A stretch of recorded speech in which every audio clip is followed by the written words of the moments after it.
ऐसा ज्याचा अनुभव विश्वदेव सत्यत्वे देवतया जवळी असे पापनाशे दर्शने कामक्रोधा नाही चाली भूती झाली समता देवतया जवळी असे पापनाशे दर्शने तुका म्हणे भेदा भेद तुका म्हणे भेदा भेद गेला वाद खंडोनी देवतया जवळी असे पापनाशे दर्शने विठ्ठल विठ्ठल विठ्ठल विठ्ठल विठ्ठल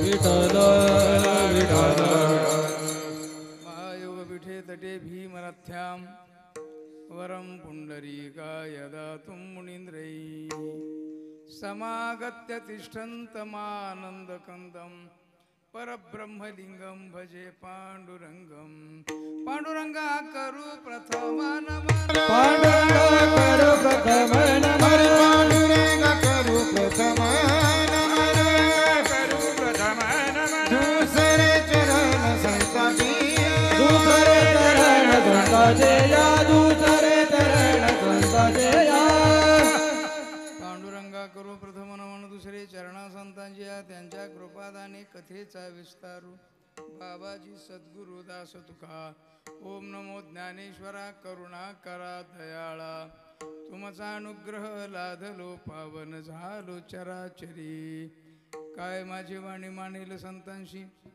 रंजवो चित्ताशी आपोलिया ऐसा ज्याचा अनुभव विश्वदेव सत्यत्वे देवतया जवळी असे पापनाशे दर्शने प्रस्तुत प्रकरणी सुरू असलेला हा अखंड हरिनाम सप्ताह मला वाटतं 9 दिवसाचा आहे ना 11 दिवस यंदा 10 दिवस आहेत 11व्या दिवशी दसरा आहे असा 10 दिवसाचा म्हणजे एकादश दिनी अशा प्रकारचा हा कार्यक्रम माळसाकोरे या गावातून बऱ्याच वेळेला जाणं घडलं आणि महाराजांचं गाव आहे हे पण मला माहिती आहे पण मी जाणून बुजून वेळ जायला आणि यायला त्यामुळं येणं असं नाही घडलं पण मात्र देवीचं दर्शन जाता येताना नमस्कार करून गेलेलो आहे मी आई भगवती म्हाळसा माता त्या म्हाळसा मातेचा हा उत्सव अत्यंत उत्साहामध्ये चालू आहे 6 ते 8च कीर्तनाचा कार्यक्रम होता पण काही कारणाने बरेच काही आपत्ती येत असते त्या आपत्तीमुळे वेळेचा बदल झाला आणि 9 ते 11 या वेळामध्ये आपण कीर्तन सेवा चिंतन सेवा करण्याकरता प्रवृत्त आहोत हरिभक्त पारायण परमपूजनीय आमचे ज्येष्ठ गुरुबंधू हनुमंत महाराज आणि हनुमंत महाराजांचे चिरंजीव हरिभक्त पारायण उद्धव महाराज त्यांनी फोनवरून सांगितलं अशा अशा प्रकारची तारीख आणि ती शक्य झाली घेतली सेवेकरता उपस्थित आहेत उत्तम प्रकारचे गायक आहेत गोड गातात हो आढेवेडे नाहीत पण गोड आहेत अतिशय सुंदर नुसते आढेवेडे असणं गोड नसणं चांगलं नसतं गोड गाता एकदम छान वाजवणारे सुद्धा एकदम उत्तम गोड बरं का हो बऱ्याच वेळेला साथीला नसतात 7.5लाच असतात ते साथीला आहेत अतिशय चांगलं आणि अतिशय गोड वाटलं आमच्या इकडं मित्र आहेत कालच त्यांच्या घरी राहणारे आमचे काय त्यांचं नाव नाही दाढीवाले डोंगरेच आहे का तुमच्या घरी ठेवलेलं हा डोंगरेच हा नामदेव महाराज हा आमच्या काळातले ते जुन्या काळातले उत्तम मृदंगवादक ते काल भेटले होते म्हटले महाराजांच्या घरीच राहतो अत्यंत असा सुयोग सुंदर प्राप्त झालेला आहे जशी सेवा करता येईल तशी सेवा करण्याचा प्रयत्न करणार आहे हा आई जगदंबेचा जागर चालू आहे बरं का त्या सगळ्या साधू संतांनी देवालाच देवीचं रूप मांडलेले काय देवालाच देवीचं रूप मांडलेलं आहे मांडलेलं आहे का आहेच आहे तर आहेच आहे मुळात बरं का देवच देवी आहे अत्यंत सुंदर अशा प्रकारचा देव देवी झाला 9व्या अध्यायामध्ये या देवाचं वर्णन करताना, या जगताचं वर्णन करताना, या जगताच्या कारणाचं वर्णन करताना श्री संत ज्ञानोबारांनी एक ओवी अत्यंत उत्तम लिहिली. त्या ओवीचा भाव आहे, अर्थात ती ओवी अशी आहे. ज्ञानोबाराय सांगतात, अर्ध पुरुष अर्ध नारी, अर्ध विठाला विठाला अर्ध नारी नटेश्वरी, तोच पुरुष तोच नारी. बर का, आता मला उत्तरार्ध सांगायचे नाही, उत्तरार्धाचं कार्य नाही आता आपल्याला इथं. एवढंच कार्य आहे काय, तर तोच पुरुष आणि तोच नारी. तोच पुरुष म्हणजे परमात्मा. पुरुष शब्दाचा अर्थ आहे आपल्या आतमध्ये जो अंगुष्ठ मात्र पुरुष जो म्हटला जातो ना, सांख्यशास्त्रकारांनी ज्याला असंगोयम पुरुष हा म्हटलं, तो जो पुरुष आहे. वेदांत शास्त्राने ज्याला परमपुरुष उत्तम पुरुष म्हटलं, तो उत्तम पुरुष म्हणजे कोण, तर तो आत्मा आणि तोच परमात्मा, तोच देव देवी झालेला आहे. अर्धनारी नटेश्वरी. तुम्ही पहा, भगवान महादेवाचं एक चित्र असं आहे की एकीकडून बघितलं तर स्त्री दिसते म्हणजे पार्वती माता दिसते, आणि एकीकडून बघितलं ना तर भगवान महादेव दिसतात. म्हणजे अर्धा अर्धा भाग आहे. कसा आहे, अर्धा अर्धा भाग आहे. जरा जास्त सांगू का तुम्हाला, तर तसं जर बघितलं ना तर देवाच्या अंशापेक्षा देवीचे अंश कमी आहेत, पण प्रभाव जास्त आहेत. विठाला विठाला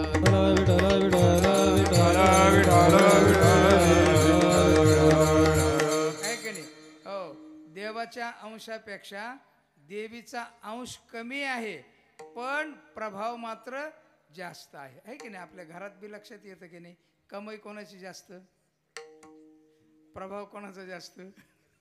तंबाखूच्या पुढील मागितल्यानंतर 2 शिव्या कोण देतं, आता तो भाग. प्रभाव देवीचा जास्त आहे बरं का. हो, देवीचा एवढा प्रभाव आहे, किंबहुना या देवीला समजून घेतल्याशिवाय देवापर्यंत जाता येत नाही, एवढा प्रभाव या देवीचा आहे. हो, त्याचं चिंतन करताना ज्ञानोबारांनी खूप सुंदर केलेले आहे. हो, आणि एक संस्कृत या प्रक्रिया ग्रंथ आहे, अस्ति भाती प्रिय सिंधूत नामरूप लाटा भासत, अशा प्रकारचं चिंतन केलेले त्यांनी. म्हणजे अस्ति भाती आणि प्रिय हे देवाचे रूप आहेत. हे काय आहेत, हे देवाचे. नाम आणि रूप हे देवीचं आहे. नाम आणि रूप. आता तुम्ही बघा, हो हा माईक आहे, माईक. हो, हा माईक, माईक हे नाव आणि माईक हे रूप, हे कोणाचं आहे, देवीचं आहे. आणि माईक आहे, माईक आपल्याला दिसतो, आणि माईक आपल्याला कामामुळे प्रिय आहे. ह्या 3 अंश कोणाचे आहेत, देवाचे आहेत. मग देवाचे जास्त अंश आहेत का देवीचे जास्त अंश आहेत, देवाचे. पण प्रभाव कोणाचा जास्त आहे की नाही. हो, आपल्याला माईक पाहिजे, तो प्रिय आहे, भासतो, दिसतो आणि तो आहे, पण तरी सुद्धा हे अंश कोणाच्या लक्षात येत नाहीत. पण नाम आणि रूप हे 2 अंश काय आहेत, देवीचे आहेत, आणि ते आपल्याला दिसतात. म्हणून देवच देवी झालेला आहे, याचं चिंतन खूप श्री संत ज्ञानोबारांनी सुंदर केलेले आहे. विठाला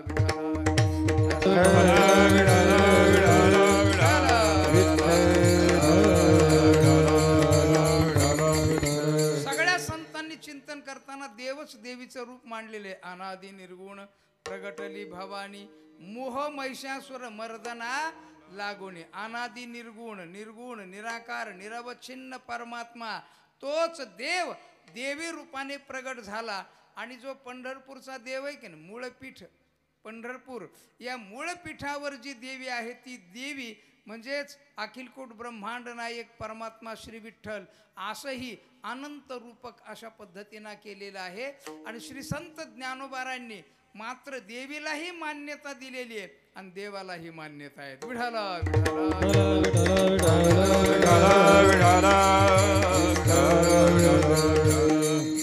आणि खऱ्या अर्थाने तुम्हाला सांगू का, देवी असेल तरच देवाचं खरं आहे, देवी जर नसेल ना तर देवाचं काही खरं नाही, हे ध्यानात ठेवा. का, एक एका विण, एक एका विण, देव आणि देवी एक एका शिवाय तृणाचं सुद्धा उत्पन्न करू शकत नाहीत. तृण म्हणजे एवढं एवढं गवत सुद्धा.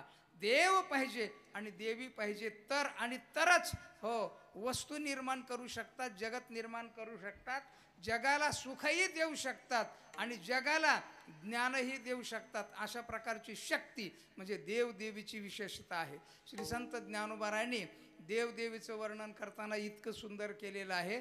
अमृत अनुभव नावाचा ग्रंथ आहे. ज्ञानोबारांचे 5 ग्रंथ बरं का. पहिला ग्रंथ ज्ञानेश्वरी, दुसरा ग्रंथ अमृत अनुभव, तिसरा ग्रंथ गाथा, तिसरा ग्रंथ चांगदेव पासष्टी, चौथा ग्रंथ गाथा आणि 5वा ग्रंथ हरिपाठ. रात्री महाराजांनी अभंग घेतला होता हरिपाठातला. विठाल विठ्ठल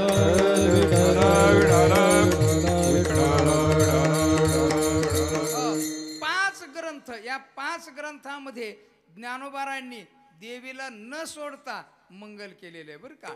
ज्ञानेश्वरीमध्ये मंगल करताना, नमस्कार करताना ज्ञानोबारायांनी पहिल्यांदा ओम नमो जे आद्या वेद प्रतिपाद्या याची शेवटची उभी बघा, अतिशय सुंदर आहेत. विठाल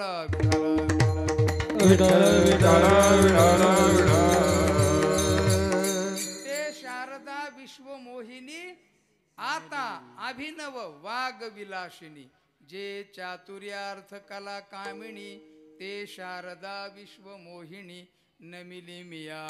ज्ञानोबारांनी शेवटची ओवी बरं का ही. आणि याच्यानंतर मग ज्ञानोबारांचं महाभारताचं आणि ते वर्णन संपून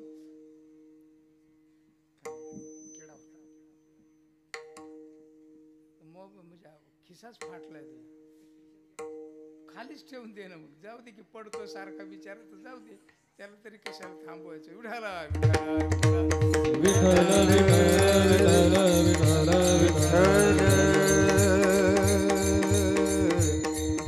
हो.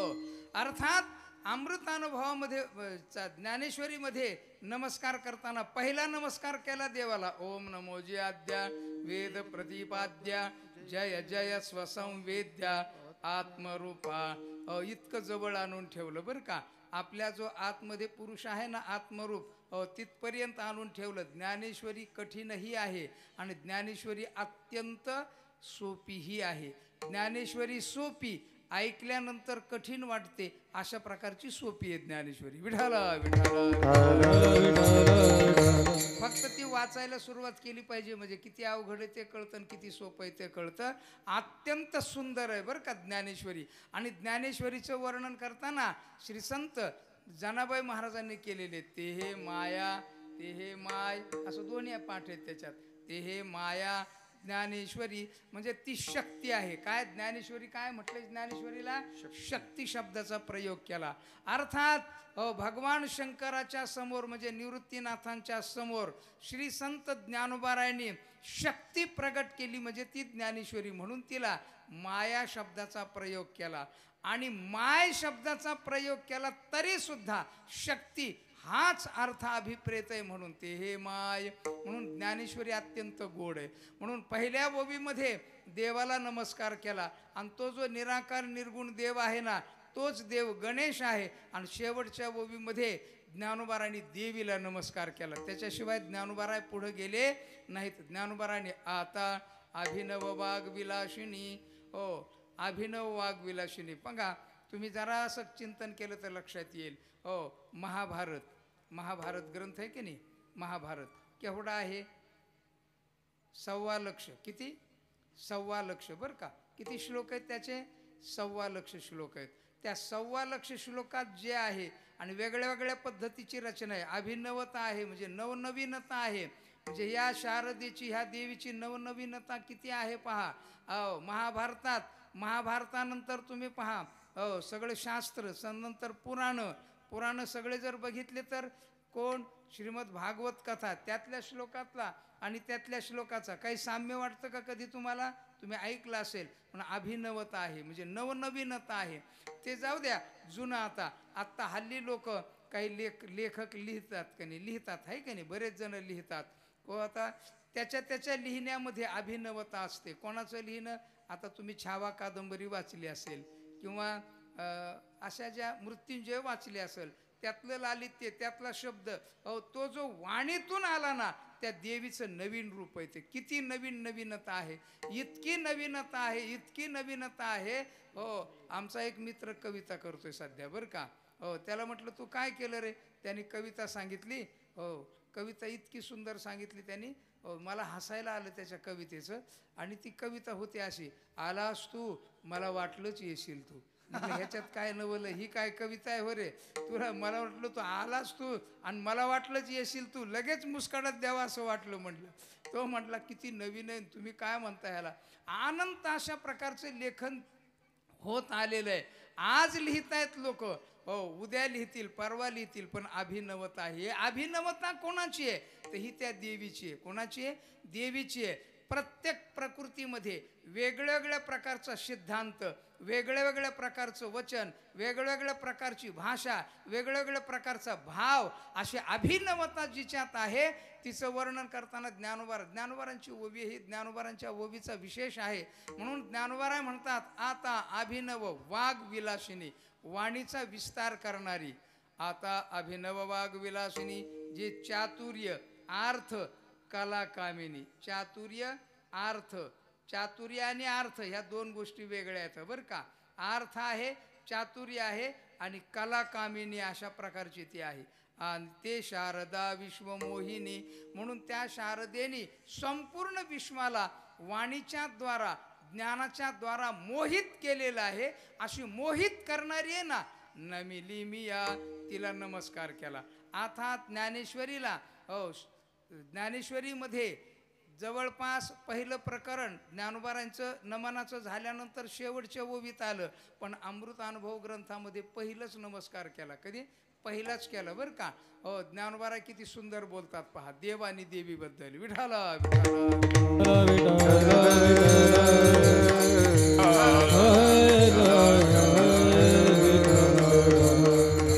अमृतानुभवामध्ये पहिल्याच ओवीमध्ये नमस्कार केला ज्ञानोबारांनी, देव आणि देवी दोघांनाही बरं का. ज्ञानोबाराय सांगता बोलतात बरं का. ऐशी ये निरुपाधिके, जगाची जिये जनिके, तिये म्या वंदिली मुळिके देवो देवी. आहे का कोणाच्या पाठ अमृतानुभवातली ओवी?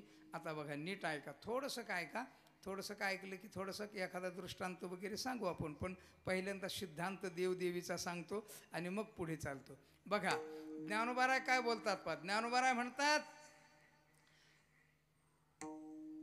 ऐशिये निरुपाधिके, निरुपाधिक, उपाधी रहित, काय उपाधी रहित असलेले दोघं पण. ऐशिये निरुपाधिके, जगाची जिये जनिके, जगाचे उत्पन्न करते तर ते निरुपाधिकेत बरं का. म्हणून संसार असा व्हावा. कसा? अशा पद्धतीचा. बायकोचा नवऱ्याला त्रास होऊ नये आणि नवऱ्याचा बायकोला त्रास होऊ नये बरं का. पण दोघांचा एकमेकाला त्रास झाल्याशिवाय राहत का? होत नाही. बरं, त्रास होतो तरी एकमेकाला सोडतेत का? आहे की नाही? अहो सोडतच नाहीत. काल परवा एक भांडण मिटवलं मी, जे मी असात बी असतो जरा काही ह्याच्यात. भांडण मिटवलं, घटस्फोट होता वाचवला. आता ते अतिशय प्रेमाने राहत आहेत, अतिशय सुंदर राहत आहेत. भांडण होत आहे, भांडणाशिवाय जमत नाही, एकमेकाला सोडू वाटत नाही आणि जमतही नाही, अशा प्रकारची अवस्था आहे. म्हणून देव आणि देवी कशी राहतात, जसं तसं जर संसारात राहिलं ना तर तुमचा संसार परमार्थच आहे. विठाला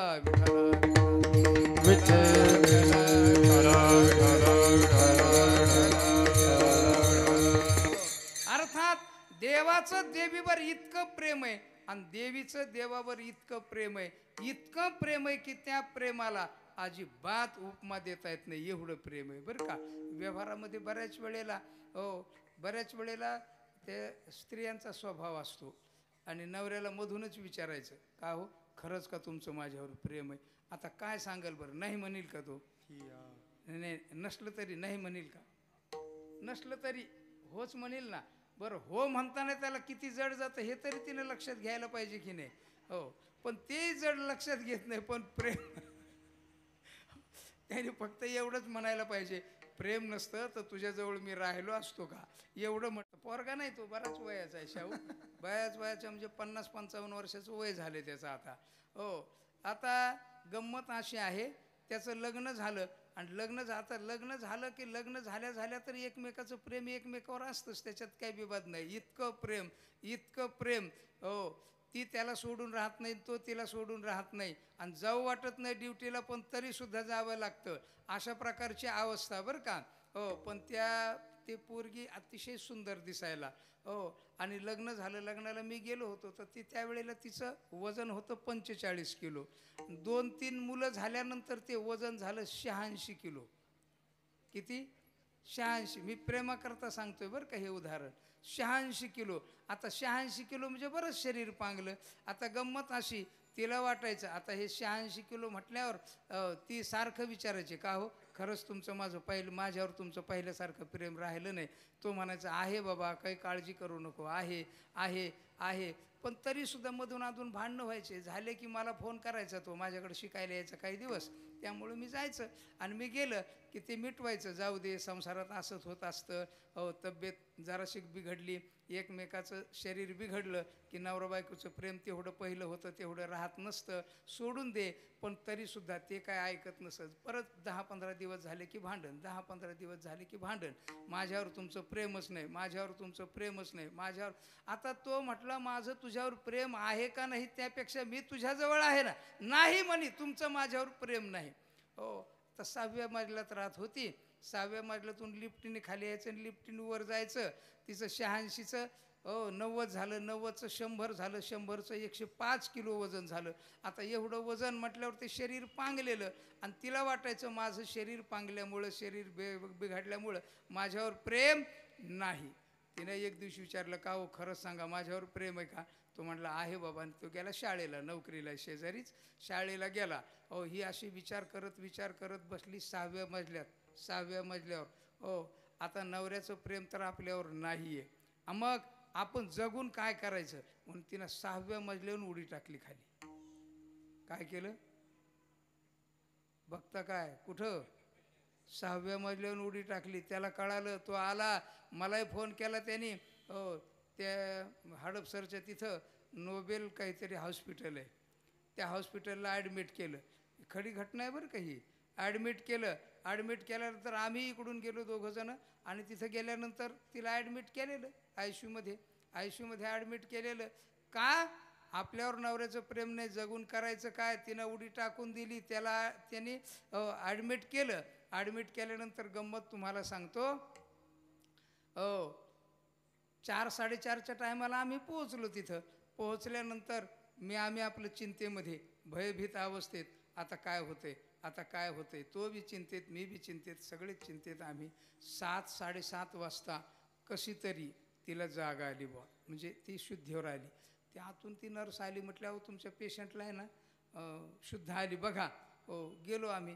ते हळूहळू डोळे उघडच होत होती. तो एकीकडून, आम्ही एकीकडून उभा राहिलेलो, आणि बोलता बोलता ती अशी हळूहळू बोलत होती, का हो मी जिवंत आहे का हो मी जिवंत आहे का?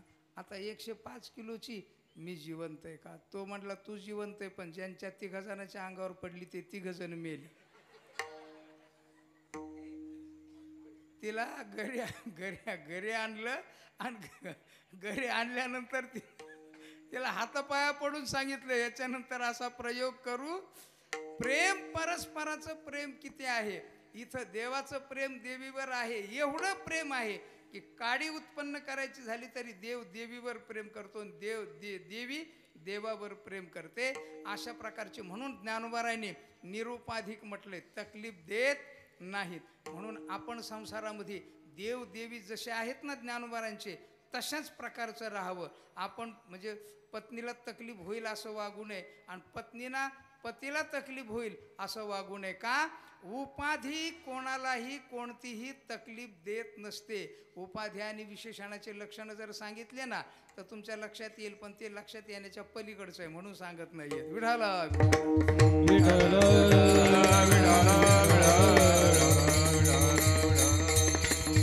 तरी सुद्धा चालता सांगतो पहा. विशेषण म्हणजे आपले धर्म विशेष्यावर घालून जे ज्ञान करून देतं ना, त्याला म्हणायचं विशेषण हो. उदाहरण सांगतो तुम्हाला. काळा घोडा, काय काळा काय विशेषण आहे, घोडा काय विशेष्य आहे. पण काळा रंग वेगळा राहून घोड्याचं ज्ञान करून देतो का? नाही. काळा घोडा असं म्हटल्याशिवाय, म्हणजे काळा घोड्याला स्पर्श संबंधित करूनच, म्हणजे आपले धर्म त्याच्यावर घालतो. कोणावर? विशेष्यावर. असा संसार नसावा. विशेषण विशेष्यासारखा संसार नसावा. कसा असावा? तर देव देवी जसे निरुपाधिक आहेत ना, तसं उपाधी करता. उपाधी आपले धर्म उपहितावर घालवत नाही, तकलीफ देत नाही. उदाहरण सांगतो तुम्हाला. कान आहे की नाही? कान. कानामध्ये आकाश आहे की नाही? म्हणजे पोकळी आहे की नाही? हां, कान कान कान आपला कान बघा ना, जवळ आहे ना. हो, त्या कानामध्ये आकाश आहे की नाही? ते आकाश जे आहे की नाही, त्याला कर्ण शशकुले अवच्छिन्न आकाश म्हणायचं बरं का. ते आकाशाचं ज्ञान करून देताना हा जो चाफा आहे, आपण वेगळा राहतो आणि वेगळा राहून त्याचं ज्ञान करून देतो. काही तकलीफ आहे का? याला म्हणायचं उपाधी. तसं देवी देवाचे उपाधी आहे आणि देव देवाची उपाधी आहे. पण उपाधी असून सुद्धा एकमेकाला उपाधी होत नाही, तकलीफ होत नाही. अशा प्रकारची देवोदेवी ज्ञानोबा सांगतात. ऐशी ये निरुपाधिके जगाची ये जे जनिके ते म्या वंदिली मुळीके देवोदेवी. या जगाला उत्पन्न करणारी बरं का. माझ्या अभंगाकडे माझा प्रवास चाललेला आहे. तुम्ही म्हणताला अभंगाच्या लांब आहे, नाही जवळ आहे. मी विठ्ठल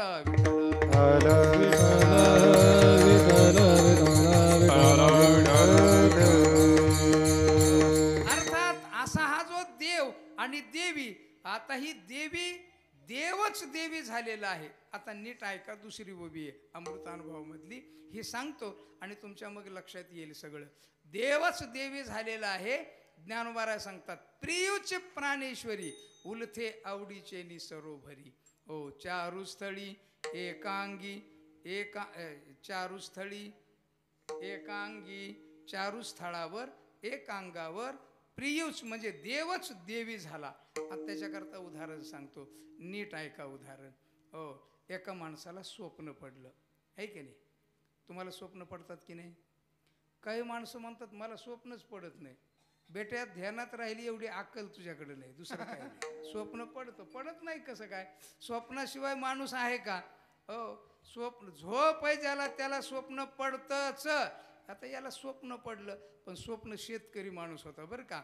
समोर त्याच्या 10-15 म्हशी बांधलेल्या होत्या, भलत्या मोठ्या मोठ्या म्हशी अशा बांधलेल्या 10-15. बायको आहेत ना त्याची, खरी बायको अशी झोपलेली. खरी म्हणजे स्वप्न पडलं होतं ते सांगायचं आहे मला, म्हणून मी खरी म्हटलं. ते बायको खाली झोपलेली होती, तिनं बेस्टपैकी घोंगडी टाकलेली, गोदडी घेतलेली आणि ती खाली झोपलेली आणि हा कॉटवर झोपलेला.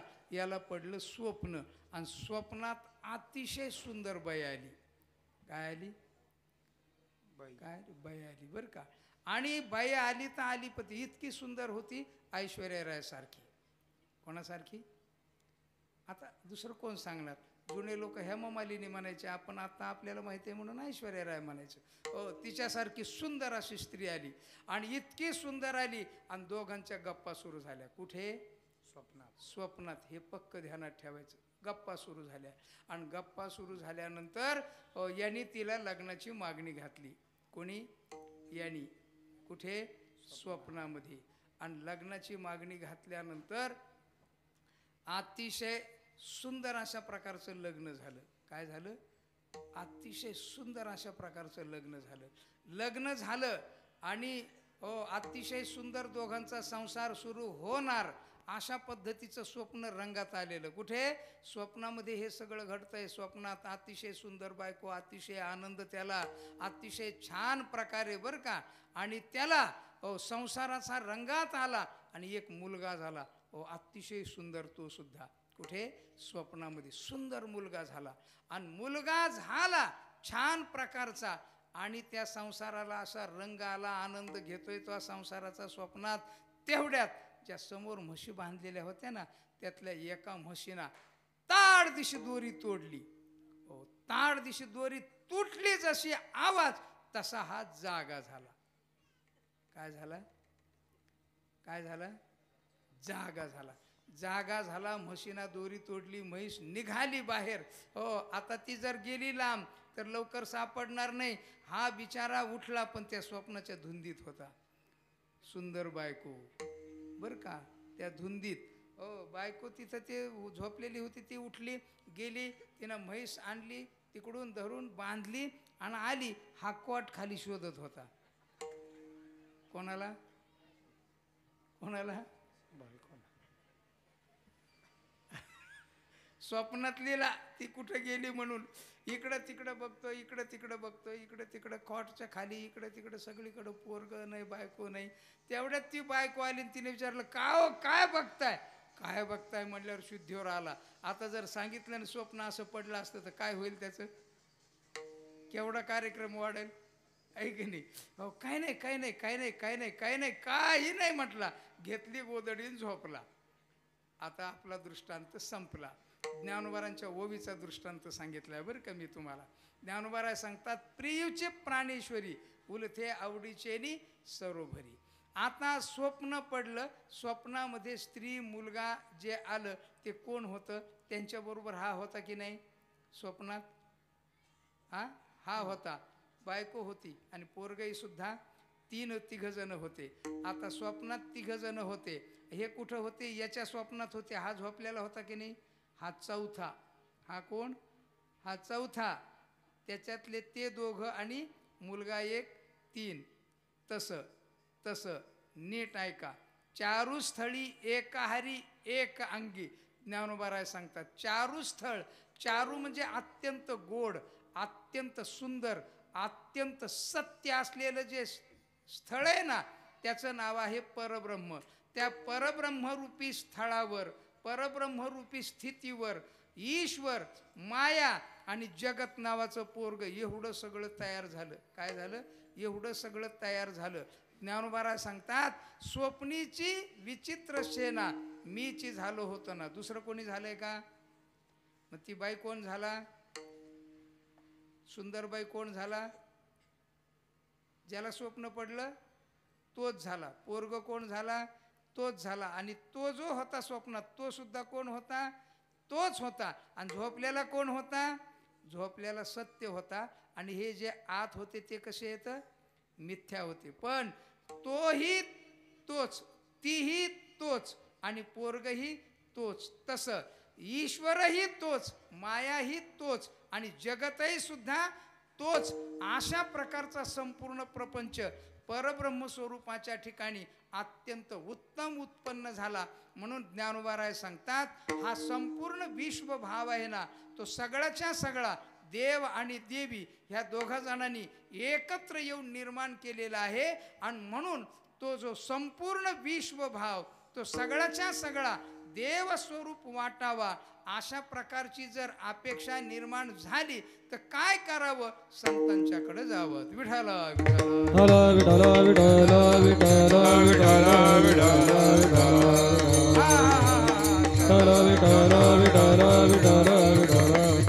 असं जर वाटलं तर जावं कुठे?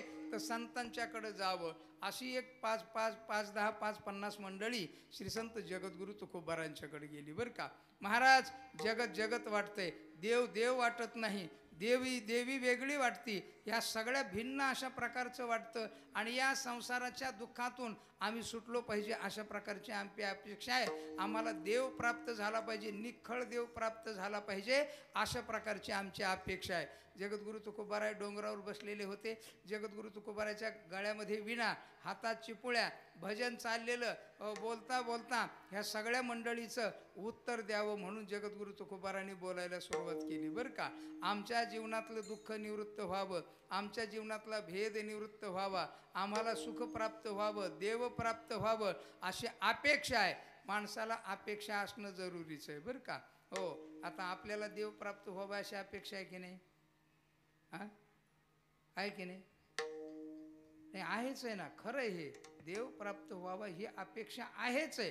फक्त सामान्य. कशी आहे? सामान्य सामान्य सामान्य अपेक्षा, विशेष अपेक्षा नाही.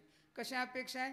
ठीक आहे, झाला तर झाला, हो, नाही झाला तर नाही झाला, जमलं तर जमलं, चाललं तर चाललं, असं नाही. झालाच पाहिजे असं नाही. आपल्याला उत्कट इच्छा पाहिजे. उत्कट इच्छा असली ना तर संत देव देतातच, त्याच्यात काही विवाद नाही. नाथ महाराजांच्याकडे एक माणूस आला. गोष्टीत गोष्ट सांगतो तुम्हाला, सिद्धांत बरं का. हो, नाथ महाराजांच्याकडे एक माणूस आला. तो चांगल्या 5-25 भाकरी वगैरे, लोणचं, ठ्याचा, पिठलं असं सगळं बांधून त्याने डोक्यावर घेऊन आला. आणि आला सकाळी सकाळी. आणि महाराजांची देवपूजा वगैरे झाली होती. नाथ महाराजांचं सोहळ्यामध्येच होते. आला की दर्शन घेतलं. दर्शन घेतल्यानंतर नाथ महाराजांनी विचारलं, का हो बाबा, काय विशेष, कसं काय येणं केलं? काय नाही म्हटले. अहो म्हटले, तुम्ही देव देता असं कळालं मला. हो म्हटले, देतो देव. हो, मग मला देव पाहिजे, याच्याकरता मी तुमच्याकडं आलो बरं का. नाथ महाराजांनी बघ, उभा राहा. असं उभा राहा म्हटल्यानंतर उभा राहा. कपडे वगैरे काढून गंगेमध्ये एवढ्या पाण्यात गेले आणि इतक्या पाण्यात जाऊन उभा केलं. आणि उभा करून त्याला सांगितले, हे बा, मी म्हणतो 1 की लगेच बुटकी मारायची, 2 बुटकी मारायची, वर यायचं, परत 3, परत 4, अशा 5 बुटकुळ्या मारायच्या. म्हटलं काय अवघड नाही, ठीक आहे. हो, महाराजांनी त्यांना म्हणले 1 म्हटल्याबरोबर त्यांनी बुटकी मारली. वर आले दोघे जण. हो, महाराजांनी 2 म्हटलं, बुटकी मारली, पण त्यांनीच मारली, महाराजांनी बुटकीच मारली नाही. महाराजांनी त्याला तो खाली गेला ना, तसा वरून दाबून धरला मुंडक्याने. नाथ महाराज पैलवान होते बरं का. एक युद्ध जिंकलं होतं नाथ महाराजांनी. कुठे? जनार्दन स्वामीकडे शिकत असताना एक युद्ध जिंकलं. एका सैन्याचा, म्हणजे मुसलमानाच्या सैन्याचा पराभव केलेले नाथ महाराज योद्धा होते, सामान्य नव्हते. बलदंड शरीर होतं. नाथ महाराजांनी वरून दाबून धरलं. आणि वरून दाबून धरल्यावर आत लागला ना तो तडफड तडफड तडफड तडफड करायला. हो, इतका वेळ दाबून धरलं, मरणार नाही आणि मरायची अवस्था निर्माण होईल इथपर्यंत दाबून धरलं. आणि आत्ता सोडलं. तसा हुसळून वर आला. नाक डोळे वगैरे फुटले, पुसले. त्यांनी बघायला सुरुवात केली, का महाराज, तुम्ही काय माझा खून करीत होते का काय? महाराज म्हटले, नाही, तसं नाही. तुला आता विचारतो, मी दाबून धरलं त्यावेळेला कसं वाटत होतं? कसं वाटत होतं? गंमत झाली बा तुमची. तुम्हाला दाबू का? नाही नाही, मी तुला दाबल्यावर कसं वाटत होतं सांग. कधी बाहेर येणं असं वाटत होतं. ज्या वेळेला तुला असं वाटेल ना कधी देव भेटेल, त्यावेळेला ये म्हणे, जा आता. ही अशी सामान्य इच्छा आपल्या सगळ्याला आहे. फारशी मोठी इच्छा नाही आहे. देव भेटला पाहिजे. भेटला तर भेटला, जमलं तर जमलं, कांद्यात आला तर कांद्यात, देवात आला तर देवात, वारीत आला तर वारीत, जमलं तर जमलं, नाहीतर नाही भेटला तर काही फरक पडत नाही. अशी सामान्य इच्छा उपयोगाची नाही. उत्कट इच्छा पाहिजे. अशी भूक लागली पाहिजे, अशी तहान लागली पाहिजे की प्राण व्याकुळ झाले पाहिजेत. महाराज सांगतात, विठाला विठाला बिरडे फुटेल, कै तो स्वामी भेटेल, युगाहुनी वडील निमिषमानी, ही अवस्था निर्माण झाली पाहिजे. देव जर भेटला नाही तर माझा प्राण जाईल, हो प्राण जाईल, अशा प्रकारची अवस्था निर्माण झाली पाहिजे. ही मंडळी सगळी तिथं गेली. कुठं? हो, नाथ महाराजांच्या जगद्गुरु तुकोबारांच्या पुढे. आणि अशी उत्कट इच्छा होती त्यांना. आणि उत्कट इच्छा असलेले जे मंडळी आहेत, हो, त्यांनी जगद्गुरु तुकोबाराला विचारलं, महाराज आम्हाला देव भेटलाच पाहिजे, देव भेटलाच पाहिजे, कुठे भेटेल? महाराजांनी त्याचा पत्ता अचूक स्वरूपात पहिल्या चरणात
सजाचा अनुभव विश्वदेव सत्ये विश्वदेव सत्ये विश्वदेव सत्ये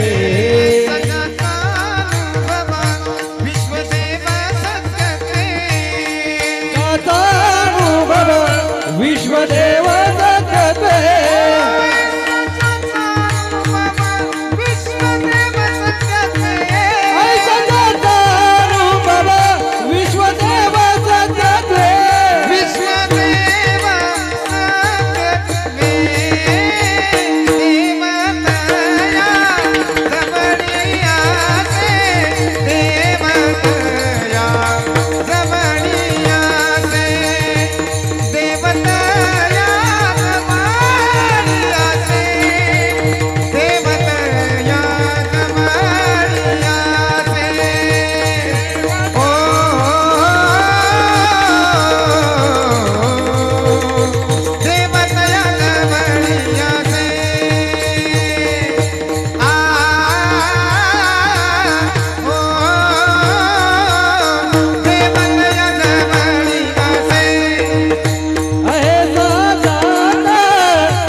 वा यांच्याकरता एकदा टाळी वाजवा. विठाला विठाला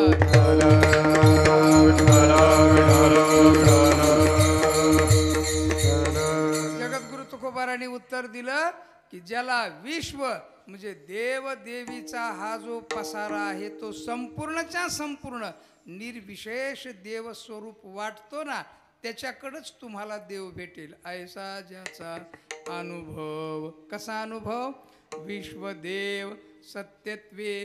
हो, सत्यत्वानी विश्व हे देव आहे असं ज्ञान झालं पाहिजे. आपल्याला विश्व विश्व वाटतं. हो, स्त्री स्त्री वाटते, पुरुष पुरुष वाटतो, घट घट वाटतो, हर एक पदार्थ वेगळा वेगळा वाटतो. हे नाही, हे संपूर्ण विश्व विश्व पदार्थ. विश्व शब्दाचा अर्थ काय? श्री संत ज्ञानोबारांनी 18व्या अध्यायात जाऊन विश्व शब्दाचा अर्थ सांगताना असा सांगितलेला आहे. हो, देव मनुष्य स्थावरू या नाव जगडंबरू. देव मनुष्य आणि स्थावर म्हणजे स्वर्गातले देव बरं का. हो, मनुष्य आणि स्थावर संपूर्ण अर्थात त्याला त्रिभुवन, त्याला चतुर्दश भुवन अशा प्रकारची प्रक्रिया निर्माण केलेली आहे. असं जे तिही त्रिभुवन आहे ना हे संपूर्णच्या संपूर्ण विश्व आहे काय तर देव स्वरूप आहे. विश्वदेव विश्वदेव वाटावा. विश्वदेव वाटण्याकरता दोन माणसाच्या ठिकाणी गोष्टी असाव्या लागतात. एक या दोन्हीपैकी एक असावी लागते. एक तर ज्ञान असावं लागतं किंवा एक तर भक्ती असावी लागते. 9व्या अध्यायामध्ये ज्ञानोबारांनी भक्तियोग सांगताना ज्ञानोबारा सांगतात जे जे भेटे भूत ते ते मानिजे भगवंत हा भक्तियोग निश्चित जाणपा माझा. हो, ज्ञानोबारांनी अतिशय महत्त्वाचा संदेश दिलेला आहे बरं का. हो, आपल्याला आहे ना निदान नाही वाटलं तर मानायला काय हरकत आहे? मानायला पाहिजे बरं का. म्हणजे जो जो मनुष्य आहे ना जर देव आहे असं मानायला लागलो ना आपण तर काय होईल माहिती आहे का? आपले द्वेषमत्सर कमी होतील. हो, काम क्रोध कमी होतील. त्यामुळं परस्पराच्या संबंधामध्ये निंदा करणं कमी होईल. काय होईल? निंदा.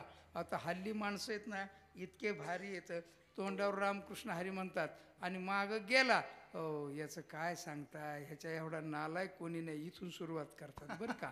हो बरं, हे काय म्हणजे गावातच होतं असं काही नाही.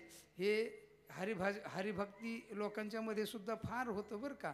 हो, एक कीर्तन करून गेला की दुसऱ्या कीर्तनाला आला की कालच्या कीर्तनकाराची निंदा करतो. अशा प्रकारच्या अवस्था आहेत. आणि रोजच्या कीर्तनकाराची टाळ करी इथले इथले नाही हो, पण पहा तुम्ही हो, आज काय मेळच जुळला नाही बरं का हो. बुवा काय पिऊन आलता काय कोणाला माहिती. इथून सुरुवात करतात लोक. कीर्तन जर रंगलं नाही, बरं वाटलं नाही ना, याचा अर्थ निंदाच आहे. हे काय याचं कारण आहे? आपली देवत्व बुद्धी माणसाच्या ठिकाणी होत नाही. परस्परामध्ये देवत्व बुद्धी निर्माण झाली पाहिजे. जे जे भेटे भूत, भूत शब्दाचा अर्थ प्राणी मात्र बरं का हो. हर एक प्राणी हो. अर्थात आपल्या या हिंदू धर्मामध्ये हर एक व्यक्तीच्या ठिकाणी, हर एक पदार्थाच्या ठिकाणी देवत्वाची भावना. म्हणूनच तर हो आपल्याकडं पहा देवाची व्याप्ती तर अतिशय सांगितलेलीच आहे. त्वमर्कस्त्वम सोम, त्वमसि पवनस्त्वम हुतवः, त्वम अर्कः त्वम सोमः त्वम हुतवः. अर्थात या सगळ्या ज्या गोष्टी आहेत ना, देव आहे ही भावना रुजवलेली आहे हिंदू धर्मामध्ये बरं का. कोणामध्ये? हिंदू धर्मामध्ये ही भावना रुजवलेली. म्हणून भूमीचं पूजन केलं जातं हो, वायूचं पूजन केलं जातं, पूर आला तर पाण्याचं पूजन. अर्थात पूजन का करायचं त्याचं कारण देवत्वाची भावना जागृत राहिली पाहिजे घरामध्ये हो. आपल्याकडं लहान मुलींची पूजा केली जाते. किती? लहान मुलींची. तुमच्याकडे करतात का? लहान मुलींची हो. आत्ता या नवरात्राच्या काळामध्ये आमच्याकडं म्हणजे आळंदीला वगैरे परिसरामध्ये अशा 9 मुली, त्या 9 मुलींची पूजा करायची. त्यानंतर त्यांना वस्त्र वगैरे द्यायचे, कपडे वगैरे छान द्यायचे, खाऊला पैसे द्यायचे, छान सुंदर भोजन करायचं आणि त्यांना प्रत्येकाला दंडवत घालायचा. दंडवत घालून दर्शन घ्यायचं. ही जी भावना आहे ना, ही देवत्वाची भावना रुजवण्याकरता हे आपले जे सण आहेत ना, नवरात्र उत्सव किंवा दिवाळी, हर एक सणामध्ये देवत्वाची भावना वाढीस लागावी. आणि हीच गोष्ट भक्तीच्या बाबतीमध्ये ज्या वेळेला भक्तियुक्त अंतःकरण होतं देवावर, त्यावेळेला सगळ्यांच्या ठिकाणी, सगळ्या भूतमात्राच्या ठिकाणी देवदेवी अशा प्रकारचा भाव निर्माण होतो. आणि तो होणं, देव सांगतात सर्वश्रेष्ठ स्वरूपाची भक्ती आहे माझी बरं का. हा भक्तियोग निश्चित जाणपा. आणि किती सोपा उपाय. प्रत्येकाला देव म्हणून नमस्कार करायचं. शत्रू असला तरी देव म्हणून, मित्र असला तरी देव म्हणून, वाघ असला तरी देव म्हणून, कोल्हा असला तरी देव म्हणून, आणि चोर असला तरी देव म्हणून हो. पण त्या टायमाला नाही करायचं हो. जसं अर्थात देवत्व भावना जागृत झाली पाहिजे. हा महत्त्वाचा भक्ती सिद्धांत आहे बरं का. हा भक्ती सिद्धांत. आता दुसरा ज्ञान सिद्धांत आहे. ज्ञान सिद्धांत काय? आता नीट आहे का, एक दृष्टांत सांगतो. त्या दृष्टांताचा मी प्रश्न विचारतो, त्याचं उत्तर द्यायचं तुम्ही, किंवा नाही दिलं तरी माझं मीच देतो. फक्त तुम्हाला विचारतो म्हणजे मग बरं वाटेल तुम्हाला जरसं हो. एका माणसाला दोरीवर साप भासला. काय झालं? दोरीवर साप भासला.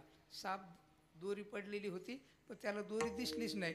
बरं, दोरी जर सगळी दिसली तर साप दिसेल का? नाही. दोरी अजिबातच दिसली नाही तर साप दिसेल का? नाही दिसणार बरं का. मग साप दिसला तर कसा दिसला साप? दोरी दिसली पण दोरी आहे असं कळलं नाही, म्हणून तिथं काय वाटलं त्याला? साप दिसला. आता तो साप हो आणि जोरात आरडला, एकदम साप म्हणून जोरात आरडला बरं का. आणि त्या दोरीवर भासलेला साप पळत पळत गेला. एक जण बॅटरी आणली, त्यांनी दाखवलं हो, बॅटरी आणली. दुसऱ्यांनी काठी आणली डोक्या एवढी बरं का हो. दोराची या उरगा डांगा मेळविता पैगा, केला तो वावुगा शिणूची होय. एकाने काठी आणली आणि कुठे साप, कुठे साप हो. तो ज्याला भासला होता आणि तो म्हटला हा काय साप? तो म्हटला हा साप नाही, ही दोरी आहे. नाही म्हटलं आत्ता दोरी आहे, पण मगाशी साप होता. काय होता? मगाशी साप. मगाशी जर साप होता तर तो गेला कुठे? गेला कुठे हो? तो गेला का कुठे? नाही. मग काय झाला? तो दोरी रूप झाला. ज्याच्यावर भासला होता तद्रूप झाला. तसं देवाच्या एका अंशावर किंवा देवावर हे संपूर्ण जगत प्रतीतीला आलं आणि हे जगत हो सगळ्याकडं देव भावनेनं पाहायला लागलं. आता जगत नाही, आता देव आहे या भावनेनं, म्हणजे ज्ञानाने मनुष्याच्या अंतःकरणामध्ये हे संपूर्ण जगत देव आहे अशा प्रकारची ज्ञानस्थिती होत असती हो. म्हणून तो काय या जगताकडे बघताना बोलतो. श्री संत ज्ञानोबा सांगतात हो, वासुदेव सर्वमिती सहमात्मा सुदुर्लभ हे समजतय श्री वासुदेव ऐशा प्रतिती रसाचा ओतला भाव म्हणून भक्ता माझी राव ज्ञानी या एकू सातवाध्याय विठाल विठाल विठ्ठल हरी त्याला विश्व विश्व न दिसता हे संपूर्ण विश्व देव रूपाने दिसतं बरं का. जसा ज्याचा चष्मा असेल तशा प्रकारचं त्याला दिसत असतं. एकाची म्हैस खातच नव्हती खातच नव्हती खातच नव्हती. ते गावातल्या सरपंचाला कळालं याची म्हैस खात नाही ना तर ही मरणार. मग सरपंच फार हुशार होता. त्यांनी केला आणि त्या चष्म्यावर सांगितलं म्हशीला बसेल एवढा हिरवा गार चष्मा तयार करून दे बरं. त्याने बेस्ट चष्मा तयार करून दिला आणि त्याने आणला आणि त्या म्हशीला लावला. आणि जी म्हैस खायला लागली ती म्हैसच आणि जे खायला लागली महाराज अशी लठ्ठ झाली अशी लठ्ठ झाली का तिला सगळा चारा हिरवा दिसायला लागला. चष्मा बदलला की जग दिसायचं बदलतं. म्हणून आपला चष्मा भक्तीचा असावा किंवा ज्ञानाचा असावा. दोन्हीतला एक असेल ना तर आपल्याला संपूर्ण जगत देव स्वरूपाने दिसत असतं. जगद्गुरु तुकोबाराय सांगतात तो ज्ञानी पुरुष आहे त्याला संपूर्ण विश्व देवरूपाने भासतं आहे देवरूपाने दिसतं आहे. त्याच्याकडे तुम्ही गेलात ना तर तुम्हाला देव मिळेलच. विवाद नाही. दुसरं चरण देवत या जवळी असे जवळी असे देवत या देवत या जवळी असे जवळी असे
पापनाशे दरुशने दरुशने दरुशने देवत या जवळी असे जवळी असे देवत या जवळी असे जवळी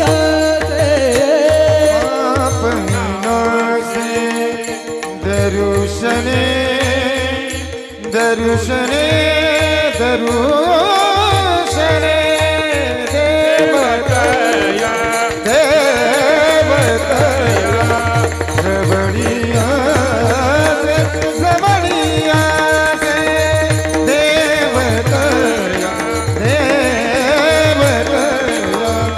जवळिया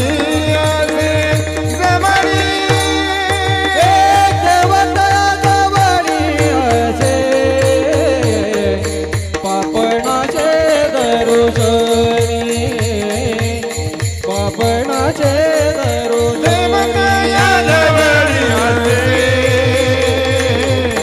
पापणाचे दरुशने नासे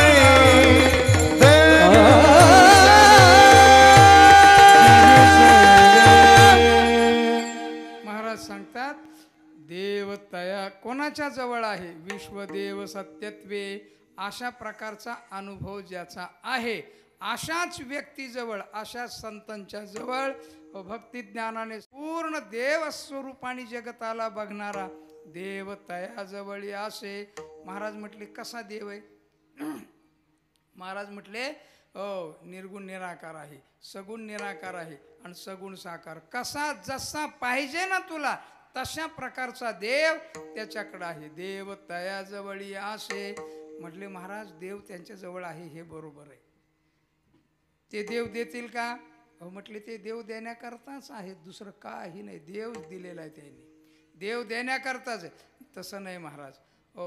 आता देव देतील पण आमचा अधिकार आहे का देव घेण्याचा? आम्ही पापी आहोत, पापी आहोत. मग आमचं कसं काय? महाराज म्हटले काही काळजी करू नका. तुम्हाला आहे ना पाप निवृत्तीपूर्वक देव देण्याची शक्ती त्याच्याकडे आहे. विठाला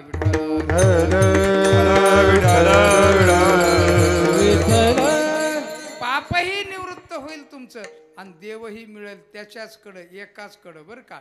कधी कधी बऱ्याच वेळेला साधना सांगितली जातात ना, पाप निवृत्तीचं साधन स्वतंत्र सांगितलं जातं. उदाहरण काय? रात्री हरिपाठ कीर्ती मुखे जरी गाय पवित्रची होय जातील लयाशी क्षण मात्रे. हे की नाही? हरे हरी तुम्ही म्हणारे सकळ तेने पाप निवृत्ती करता साधन सांगितलं.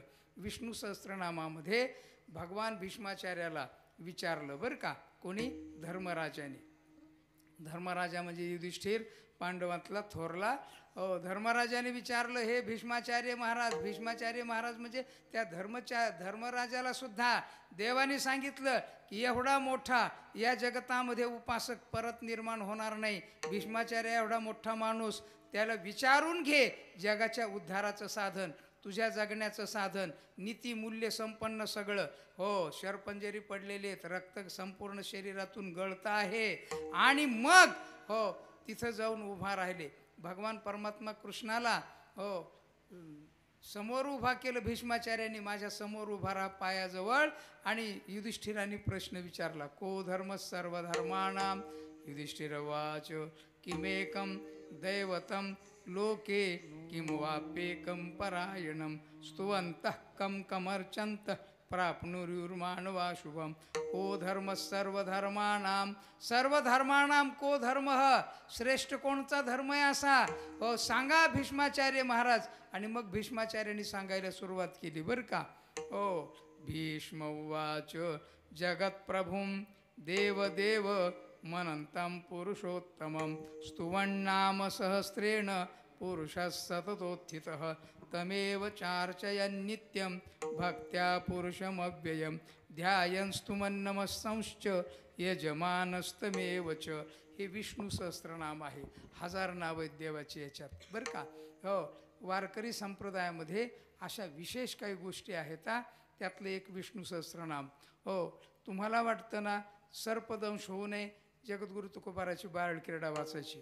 तुम्हाला वाटतं ना आपण सहज सहज सुव्यवस्थित जगावं, खूप कमी तकलिफीमध्ये चांगला संसार चालावा, बाळ क्रीडेचं पारायण करायचं. हे सांगतो तुमचे संसार नीट होण्याकरता बरं का. संसारसुद्धा या अभंगामध्ये ताकद आहे अशी.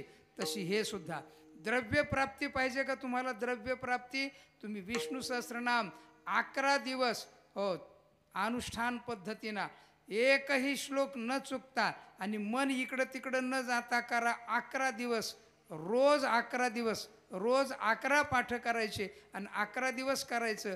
11 दिवसानंतर तुमच्याकडे संपत्ती यायला सुरुवात होईल. हे विशेष आहे याचं. विठाला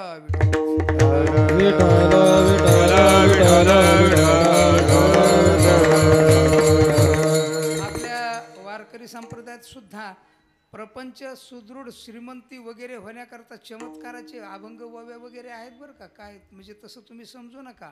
एवढं सोपं वारकरी संप्रदायातलं म्हणजे उगं भिकारी असतात असं नका समजू. एवढं श्रीमंत हे की तुम्हाला जर धनप्राप्ती विष्णू सहस्त्रनाम 11 दिवस रोज 11 पाठ करायची. स्वच्छ जागा सारवायची, गोमूत्राने पवित्र करायची, आसन टाकायचं आणि मृगासनावर जर केलं ना तर मोठी साधना होते. ही असं विष्णू सहस्त्रनाम. मला ते नाही सांगायचं नव्हतं, मी मधीच सांगितलं तुम्हाला हे, पण त्याची गंमत सांगतो. पाप निवृत्तीचं साधन सांगितलंय काय? भीष्माचार्याने पाप निवृत्त होईल संपूर्ण. संपूर्ण पाप निवृत्ती करता स्वतंत्र साधना एवढी नामचिंतनाची बरं का. सगळ्या साधू संतांनी हरिमुखे म्हणा पुण्याची गणना पाप निवृत्तीपूर्वक हे स्वतंत्र साधन आहे.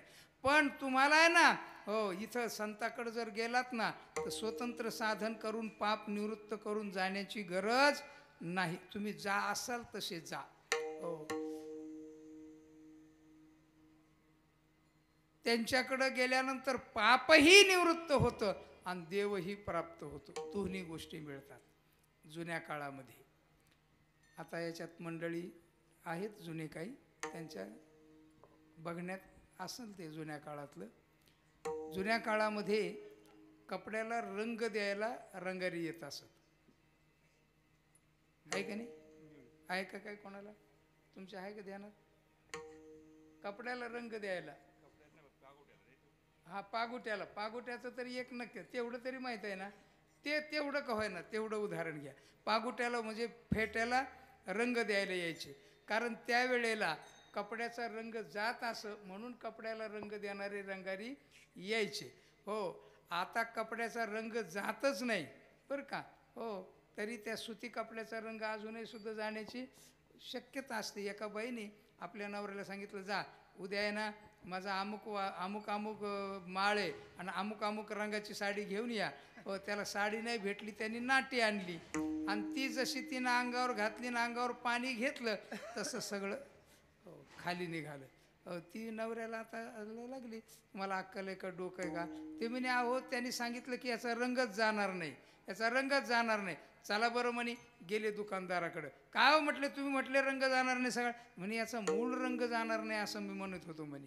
म्हणजे पांढरा आत्ता यायला लागलाय पांढरा तो आला ना मग जाणार. जुन्या काळात जायचा रंग पण आता मात्र कपड्यांचे रंग जात नाहीत. ते जायचा म्हणून ते रंगारी यायचे आणि ते गावामध्ये थांबायचे आणि मग रंग द्यायचा. पण त्यांची जबाबदारी रंग देणं एवढीच होती. नीट ऐका बरं का माझं दृष्टांत. रंग देणं एवढीच जबाबदारी होती. ते धुवायची ही त्यांची जबाबदारी नव्हती. गंमत बघा. हो धुवून आणलं तर जुन्या काळामध्ये साबणही कमी होत्या. त्यावेळेला एक साबण होती सनलेट. आहे का आठवणीत कोणाच्या? सनलेट आता नाही ती राहिली. हो आता नवीन कितीतरी साबणे आल्या. 500 बार होता त्याच्यापेक्षा सोडा असायचा. आणि त्याच्या अगोदर तुम्हाला माहिती नसेल तर ते हिंगणाच्या झाडाचं हिंगण आणायचं आणि ते लावायचं. माहिती आहे तुम्हाला अजून कोणाला? हो त्यांनी कपडे मी धुतलेले आहेत बरं का. हो मी बघितलेले ते धुतलेले आहेत स्वतः. ते धुवून आणलं त्यांनी. फेटा धुतला आणला दिला रंगाऱ्याकडं. हो म्हटलं ह्याला द्या रंग. त्यांनी बघितलं सगळं. ते म्हणे अहो हा काही नीट धुतलेला नाही याला धुवून आणावं लागेल. परत गेला आणि धुवून आणला. काय केलं? परत गेला आणि धुवून आणला. हा म्हणे आत्ता मी याला रंग देऊ शकतो. तसं वेदांत शास्त्राकडे जर गेले ना तुम्ही नीट ऐका. वेदांत शास्त्राकडे जर गेले ना हो आम्हाला देव पाहिजे ते सांगतात पहिल्यांदा पाप निवृत्ती करून या. जा धुवून या. इतकं धुवा. मग धुवायचं कसं हो म्हटले अमुक जा तमुक करा ते करा यज्ञ कर्म करा उपासना करा जा धुवून या आणि नंतर आम्ही तुम्हाला ब्रह्मज्ञानाचा देवस्वरूपाचा रंग देऊ. त्याशिवाय देत नाही. इथं साधू संत असे नाही आहेत. साधू संताकडे ना आपण कसंही जा खटनट यावे शुद्ध होणे जावे दौंड पिटी व्हावे तो कामेळा दौंड पिटी व्हावे तो कामेळा खटनट यावे संत भूमी गावे दौंड पिटी व्हावे तो कामेळा दौंड पिटी व्हावे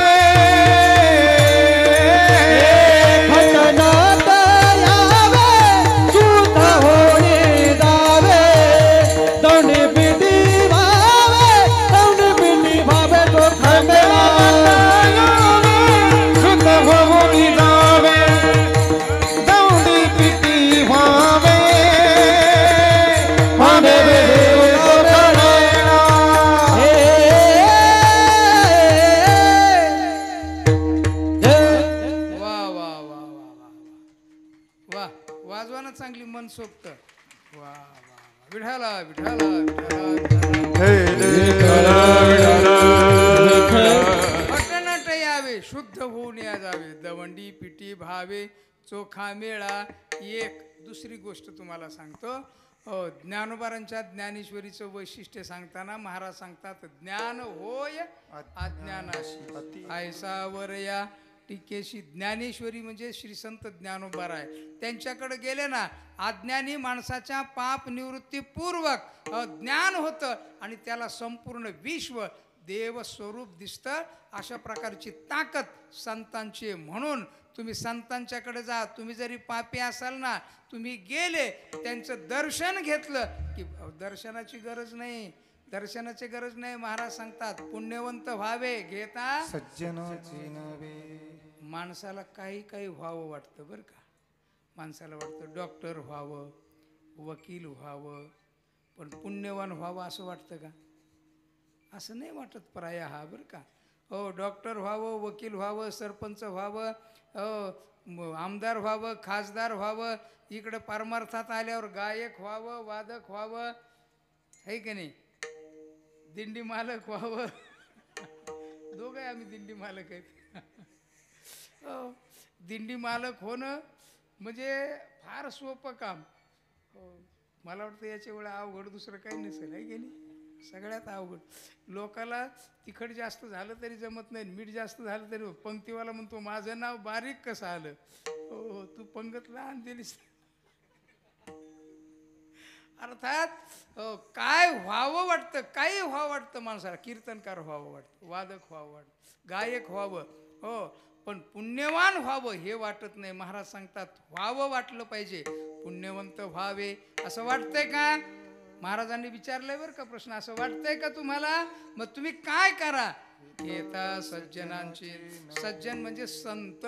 संतांचे नाव म्हणजे दर्शन तर दूरच राहिलं लांब आहे. नुसतं पाहिलं जरी तरी आणि नुसतं नाव जरी घेतलं ना ज्ञानोबारांचं नाव घेतलं जगद्गुरु तुकोबाराचं नाव घेतलं म्हाळसा मातेचं नाव घेतलं नाव घेतलं तरी सुद्धा मनुष्य पुण्यवान होतो. ही ताकद त्यांच्यात आहे.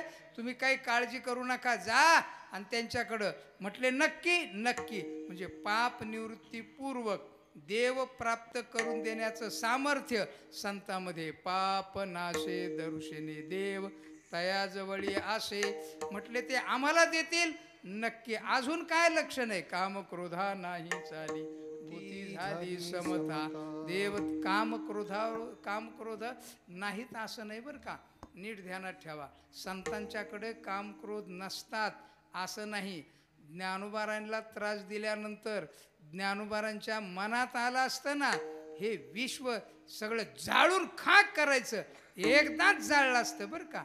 हो पण क्रोधाची ताकद त्यांच्यावर चालत नाही. तर त्यांची ताकद क्रोधावर असते. माणसाने पाळलं कुत्रं ते मालकाला चावतं का मालकाचं ऐकतं? मालकाचं ऐकतं आहे की नाही. हो मालकाचं ऐकतं. पण गंमत बघा काही काही कुत्रे ते मालकावरच आहे की नाही. त्याचं कारण मालक तसा बिलंदर किंवा चुकीचा असतो. पण आपण चुकीचे आहेत म्हणून आपले कामक्रोध आपल्याला काय करतात तकलीफ देतात. म्हणून कुत्रं जसं पाळावं त्याला भाकरी टाकून प्रामाणिक ठेवावं त्या पद्धतीनं कामक्रोध त्यांच्या ताब्यात असतात. कामक्रोधा नाही चाली. कामक्रोधाची त्यांच्यावर चाली होत नाही. मग संपूर्ण भूतमात्राच्या ठिकाणी समान वृत्ती झालेली आहे. का? ज्ञानोबा सांगतात हो आपण विश्व झाला संपूर्ण विश्व तो झाला. आता भेदभाव सहजच केला. हीच गोष्ट महाराज शेवटच्या तुकामने भेद भेद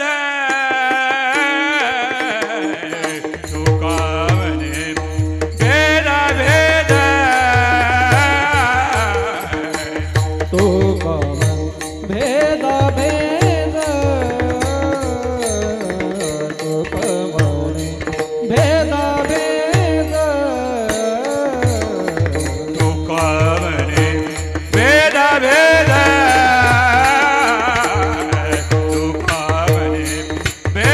भेद तुकामने भेद भेद तुकामणी भेदा भेदा गेला वाद खंडोनी गेला वाद खंडोनी देवतया सवरियासे देवतया सवरियासे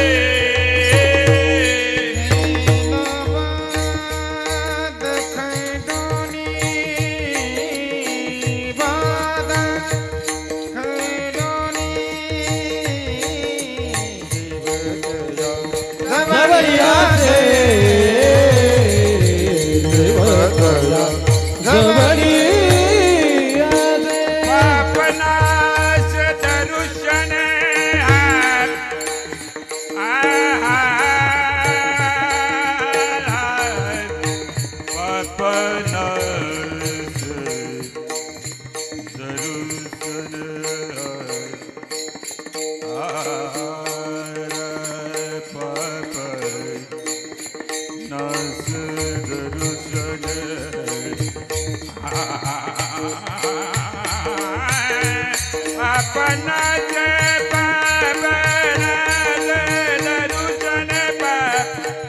पापनाश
दर्शन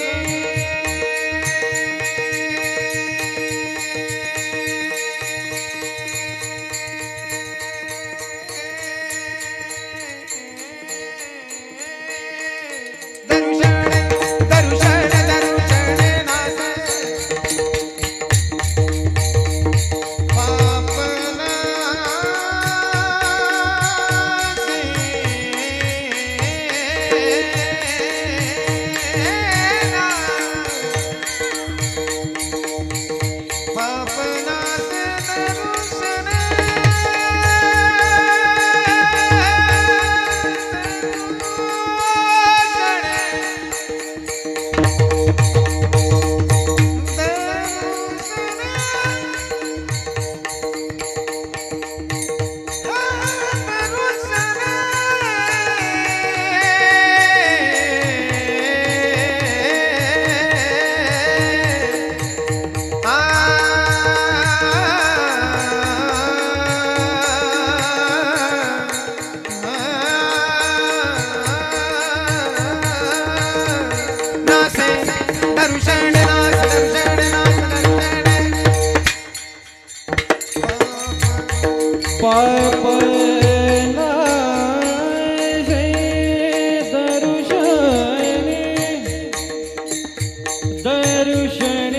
पापनाशी दरुशनी दरुशनी दरुशनी दरुशनी पापनाशी पापनाशी पाप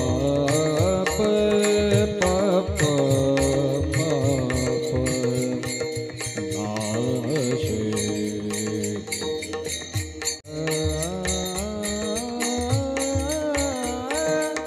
पापनाशी दरुशनी दरुशनी दरुशनी पापनाशी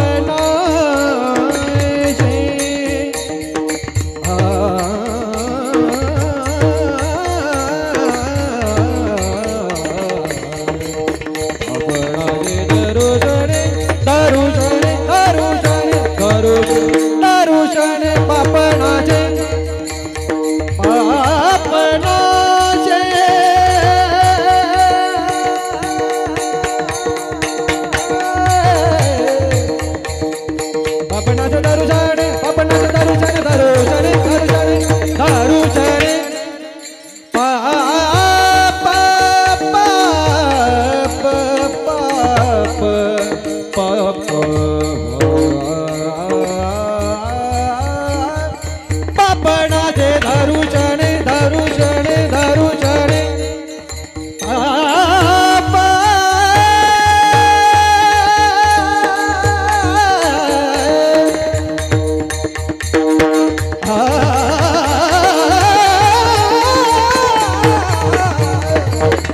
पापनाचे दरुशने दरुशने दरुशने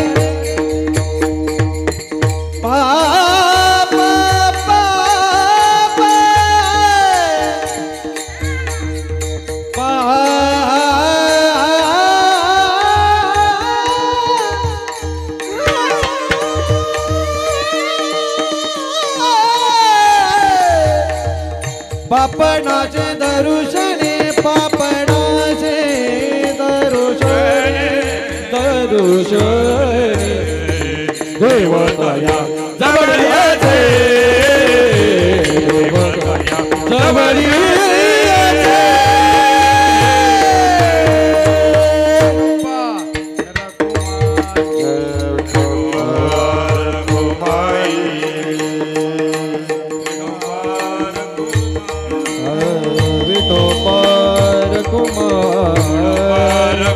ताळी वाजवा भजन करा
कुंडली करविठ श्री ज्ञानदेव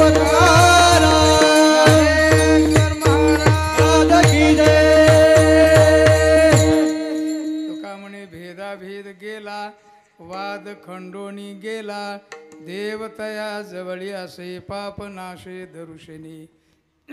भेद आहेत ना 11 प्रकारचे भेद आहेत. जीव जडादी 5, स्वगत सजातीय, देशकाल वस्तू 6 आणि 5 11 भेद आहेत. या 11 भेदाची निवृत्ती झाली आणि ही निवृत्ती होते कशाने तर विश्व देव आहे. अर्थात हे विश्व जे झालेलं आहे ना ते देव आणि देवी एकत्र मिळून झालेले. त्यामुळं आपल्याला आत्ता हे जे प्रतीतीला येतंय नामरूपात्मक जगत ते संपूर्णच्या संपूर्ण म्हाळसा मातेचं आहे आणि आस्तिभाती प्रियत्व रूपाने देव त्या देवीला धारण करून आहे. म्हणून आपण अत्यंत सुंदर अशा प्रकारचं, काही माणसं कितीतरी सुंदर असतात, त्याचं रूप नाव सुंदर असतं, आस्तिभाती प्रियत्व त्याला धरून आहे. अर्थात हा जो आनंद आहे सगळा हा दोघं मिळून आनंद आहे, एकट्यात आनंद नाही. देवाला सुद्धा एकट्याला करमलं नाही. एकलेन कंठेची म्हणून या येणे केली निर्माण, म्हणून दोघं आहेत ना आनंद आहे. म्हणून त्या पारनेरला एक संस्था आहे, पारनेर तालुका आहे ना, तर तिथं पूर्णवाद, हा पूर्णवाद म्हणजे काय, त्यांना ब्रह्मचारी माणूसच मान्य नाही आहे.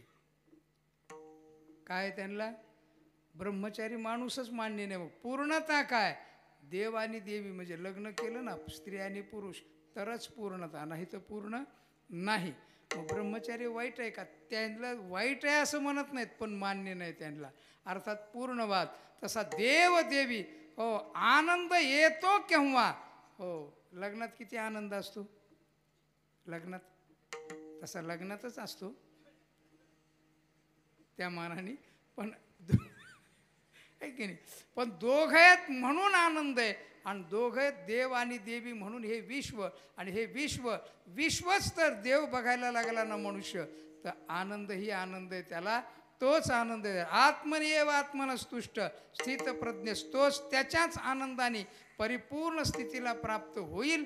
अशा प्रकारची अवस्था आहे. हे कोण देतं? तर फक्त संत देतात. म्हणून महाराज म्हणतात, देव तया जवळी असे पाप नाशे दर्शने. त्यांचा स्वभाव काय आहे? काम क्रोधा. नाथ महाराजांच्या अंगावर येवण 108 वेळेला थुंकला, पण तरी सुद्धा प्रसाद देऊनी. बर का? अर्थात अशा प्रकारचं अत्यंत स्थिर शांत जीवन. पण ते नाथ महाराज सुद्धा लोकांनी भक्ती केली नाही ना, म्हणून मग एक दिवशी रागवले आणि मग शिवी दिली त्यांनी. माहिती आहे का शिवी त्यांची शिवी नाथ महाराजांची? काय माय गेली होती हारीने, आहे की नाही? शांतीब्रह्माची शिवी आहे बरं का ही. हो, एवढी बेकार शिवी सामान्य तुकाराम महाराजांची सुद्धा नाही आहे. नाथ महाराज भक्ती न करणाऱ्याला एवढं रागवतात. अर्थात संत भक्ती आणि ज्ञानाच्या द्वारा या संपूर्ण जगताला देवस्वरूपाने पाहण्याची कला देतात. आणि ती कला वारकरी संप्रदायामध्ये संपूर्ण संतांनी सगळ्या जगताला देण्याचा प्रयत्न केला. आणि म्हणूनच तर सगळ्या लोकांच्या करता ज्ञानोबारांनी पसायदान मागितलं. आता विश्वात्मके देवी येणे वाघ यज्ञ तोषावे, तोषोनी मज द्यावे पसायदान हे जे कळांची व्यंकटी. पाप निवृत्त हो, सत्कर्मामध्ये रती वाढो आणि इथपर्यंत जाओत की हे संपूर्ण विश्व देव स्वरूप आहे अशा भावनेला प्राप्त होत. अशा प्रकारची प्रार्थना वारकरी संप्रदायात आहे.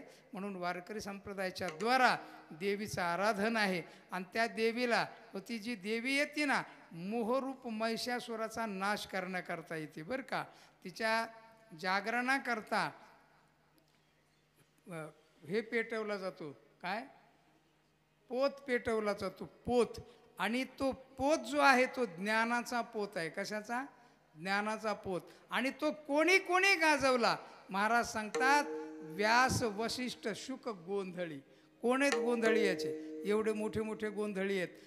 ते पूर्वीचे गोंधळी झाले, त्याच्यानंतरचे गोंधळे आपल्याकरता ज्ञानदेव निवृत्ती हे सोपान, एकनाथ महाराज, चोखोबारा, गोरोबा काका, संपूर्ण वारकऱ्यातली वारकरी संप्रदायाची संत मंडळी या परमात्म्याची या देवीचे गोंधळे आहेत. आणि त्यांनी त्या गोंधळाच्या द्वारा संपूर्ण जगतामध्ये जागरण मांडले. आणि ते जागरण आहे स्वधर्माचं, ते जागरण आहे आत्मजागरण, आत्मस्वरूपाच्या ज्ञानाचं, ते जागरण आहे प्रेम प्रदान करणं, प्रेम उपभोगणं याचं. आणि याकरता संतांनी काम केलं. म्हणून आपण आपल्या जीवनामध्ये आपला स्वधर्म पाळला पाहिजे, तोच नित्ययज्ञ सोपा. याकरता धर्माच्या बाबतीमध्ये बोलताना तर बऱ्याच गोष्टी आहेत, पण ते मी बोलत आता हा तो क्षण नसल्यामुळं बोलत नाही. अशा प्रकारची स्वधर्म स्थिती वाढली पाहिजे. आत्मस्थितीपर्यंत जाऊन विश्व जगत दिसलं पाहिजे. अशा भावनेला प्राप्त व्हावं, हीच एक आई देवी जगदंबेकडं, आई देवीकडं, माळसा मातेकडं प्रार्थना करतो. आणि इथं वाणीला विराम देतो. झालेली सेवा आई जगदंबेच्या चरणी समर्पित करतो. हरिभक्तपरायण हनुमंत महाराज, संपूर्ण ग्रामस्थ मंडळी, वादक गायक, हे विद्यार्थी कोणाचे आहेत? राहुल महाराज डुंबरे. राहुल महाराज डुंबरे. डुंबरे कुठे? इकडे जवळच आहे, जवळच आहे ना. वा, काय गोड दिसतात पोरं, खरंच ना, आहे की नाही? तुमच्यावरून एखादी म्हातारी वळून टाका वाटतं, पण भेटतच नाही. काय करावं? गोड पोरं आहेत, सुंदर आहेत, अगदी छान. आणि जॅकेट फिकीट टाकून असल्यामुळं एकदम जोरातच वाटतं अगदी. हो, रंगच येतो सप्ताहाला आपोआपच. वा, सुंदर. ज्यांची संस्था आहे महाराजांना धन्यवाद. आणि तुम्ही बोलवलं तुम्हाला तुमची संस्था आहे का? हां, हो, अतिशय धन्यवाद. आत्ता आपले हे जे जागोजागी मदरसे होत आहेत ना, त्याच्यापेक्षा अशा संस्था झाल्या पाहिजेत आपल्यासुद्धा. हो, आणि अशा संस्था झाल्या. आता कुठं कुठं काय थोडाफार दोष आढळतो, तो भाग सोडून द्या, ते एवढं काय महत्त्वाचं नाही. मात्र अशा शाळा झाल्या पाहिजेत. हो, मदरसे निर्माण व्हायला लागलेले तर, आणि मदरशाने आपण राहणार नाहीत, हे ध्यानात ठेवा. हो, हे मदरसे आहेत ना, आपल्याला ठेवणार नाहीत. पण आपले पोरंसुद्धा वाढले पाहिजेत, आपल्या धर्माचे स्वाभिमानी वाढले पाहिजेत. काय धोरण आहे कोणाला माहिती. आपल्या धर्मातले लोक आपल्याच धर्मावर टीका करतात. त्या पोरीनं काय गाणं म्हटलं परवा काहीतरी, आहे की नाही, किती बेकार आहेत. काय तिला हाणलं नंतर कोणीतरी ठोकूनच काढलं महिलांनी. नाही ना, तुमच्यापर्यंत नाही आलं का ते, बघितलं असेल कोणीतरी. हो, हे आपल्याला लागलेली कीड आहे. पण आपल्या धर्मावर आपण प्रेम केलं पाहिजे, जीवन ओतून काम केलं पाहिजे. हरिभक्त परायण हनुमंत महाराजांचे चिरंजीव उद्धव महाराज, आमच्या आळंदीला एक उद्धव बापू शिंदे आहेत. हो, ताना फिना छान, खूप सुंदर गाणं. तुमची परंपरा अतिशय मजबूत चालवणारा माणूस निर्माण झाला, ही सगळ्यात महत्त्वाची गोष्ट आहे. नाही तर हल्ली परंपरा चालवायचं म्हटलं की नको म्हणतात. पण स्वतः भजनाचं अंग आहे, स्वतः गायनाचं, भजनाचं, भक्तीचं वाजवता येते का? वाजवता पण येतं. ओम सर्वांगाने संपन्न, कीर्तन तर करताच आहे ना. सर्वांगाने संपन्न असं व्यक्तित्व मुलगा तयार केला. तुम्हाला माझा नमस्कार. झालेली सेवा देवाचरणी समर्पित करू. सगळ्या जणांनी ज्ञानोबारांचं चिंतन करायचं. हात वर करा. ज्ञानेश्वर माऊली ज्ञानराज माऊली ज्ञानेश्वर माऊली ज्ञानराज महाराज ज्ञानेश्वर माऊली ज्ञानराज ज्ञानेश्वर ज्ञानेश्वर ज्ञानेश्वर माऊली ज्ञानराज महाराज ज्ञानेश्वर ज्ञानेश्वर ज्ञानेश्वर माऊली ज्ञानराज माऊली जय ज्ञानेश्वर माऊली ज्ञानराज माऊली महाराज ज्ञानेश्वर माऊली ज्ञानराज माऊली जय जय ज्ञानेश्वर माऊली.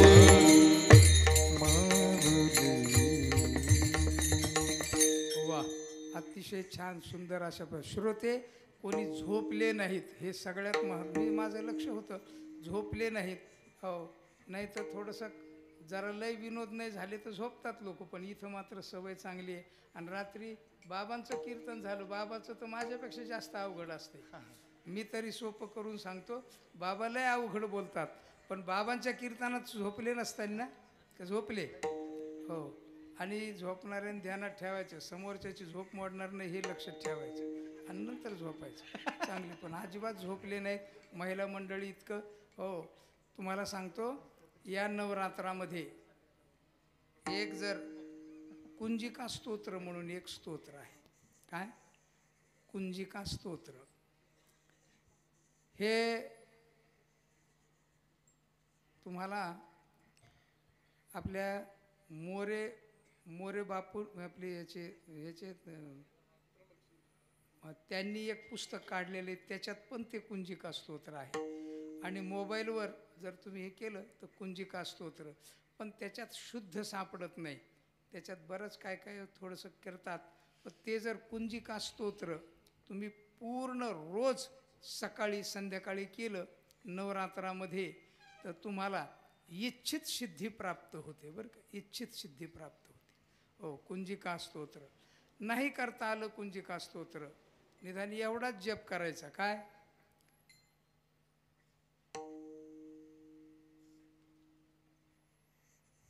आय एम ह्रीम क्लीम चामुंडाय विच्चय, एवढाच. बरं का, विच्चय नमः सुद्धा म्हणायचं नाही.